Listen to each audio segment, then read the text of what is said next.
Ini merupakan abu bekas pembakaran. Nah, jadi kita taburkan sekeliling ini. Ini sangat penting untuk tanaman cabai. Nah, Assalamualaikum warahmatullahi wabarakatuh, sahabat tani. Nah, jadi sahabat, pada kesempatan ini kita akan coba memperlihatkan kondisi cabai yang telah kita melakukan adalah pemotongan pucuk. Nah, jadi jika sobat mungkin penasaran bagaimana kondisi cabai setelah melakukan pemotongan pucuk, nah jadi ini adalah hasilnya. Nah, seperti sobat lihat, nah ini masih ada bekas pemotongan pucuk. Nah, begitu pula di sini adalah tanpa memotong pucuk. Nah, di sini kita tidak melakukan pemotongan pucuk dan sobat perhatikan cabainya. Nah, di sini tidak tumbuh adalah tunas-tunas yang banyak. Nah, sedangkan yang di sini tumbuh tunas yang banyak. Nah, perlu kita memperhatikan di saat kita melakukan pemotongan pucuk adalah setelah melakukan pemotongan pucuk, berilah kecukupan nutrisi, pemupukan, begitu pula dengan penyiraman. Nah, karena di saat kita melakukan pemotongan pucuk, tentu saja adalah cabang utama ini sudah putus, tentu saja cabang-cabang yang baru adapun di daun yang besar ini tentu saja akan tumbuh tunas-tunas yang baru.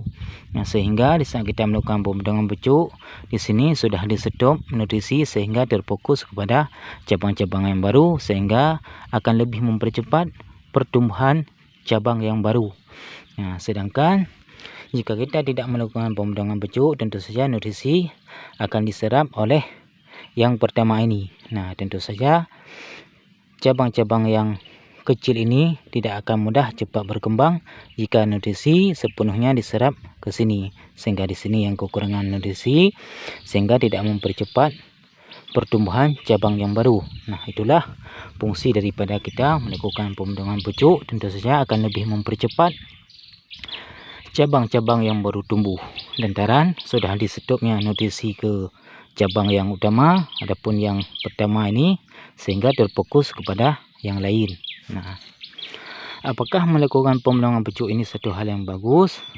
Kita harus memperhatikan juga jika kondisi cabai tanpa memotong pucuk, jika nutrisi pun tercukupi, begitu pula dengan penyiraman tentu saja juga akan subur juga. Nah, begitu pula dengan cabang tentu saja akan berkembang. Nah, begitu pula jika kita melakukan pemotongan pucuk, jika nutrisi pun tidak tercukupi, ini sama saja seperti hal jika kita tidak melakukan pemotongan pucuk. Nah, lantaran nutrisi pun tidak tercukupi, kita melakukan pemotongan pucuk, tentu saja cabang-cabang yang tumbuh pun akan kecil. Nah, jika kecil, tentu saja ini bukanlah satu hal yang bagus untuk tanaman cabai. Nah, setelah kita melakukan pemotongan pucuk, hal yang harus kita memperhatikan adalah memberikan kecukupan nutrisi. Nah, di sini saya memberikan adalah ini merupakan abu bekas pembakaran. Nah, jadi kita taburkan sekeliling ini. Ini sangat penting untuk tanaman cabai. Nah, ini bisa menambahkan pH tanah ataupun unsur hara untuk keperluan cabai. Nah,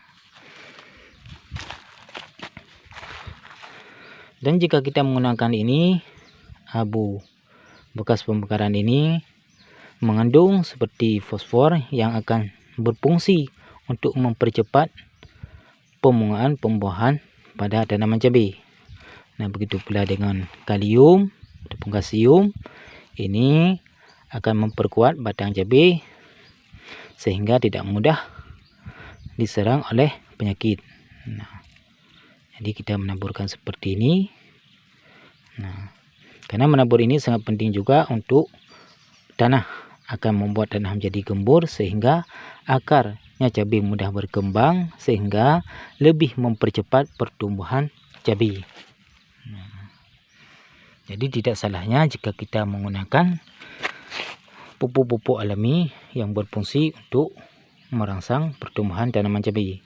Nah, apalagi jika kita melihat mungkin tanaman yang tumbuh di tempat sisa pemekaran ini, tentu saja tanaman ini kebanyakan subur. Nah, meskipun kadang kita tidak memberikan pupuk kimia.